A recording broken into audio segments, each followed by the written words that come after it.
মেয়ে যদি প্রেম করে জানতে পারি অভিভাবক হিসাবে আমার করণীয় কি।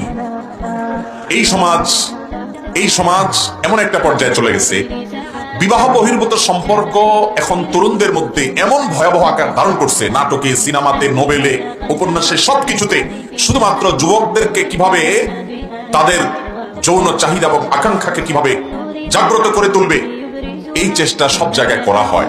ভাইরা আমার, এই কারণে ছেলে মেয়েরা বিপদগামী হয়। তারা বিবাহের আগে হারাম রিলেশন এবং সম্পর্ক করে। হারাম রিলেশন এবং সম্পর্ক কখনো একজন মানুষকে সুখী করতে পারে।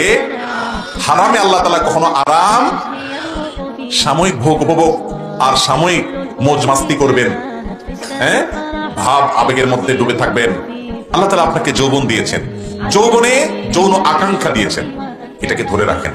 সময় আসবে জায়গা মতো ভালোবাসা যা আছে, প্রেম, ভক্তি, আবেগ যা আছে সব বুকে জমা করে এখন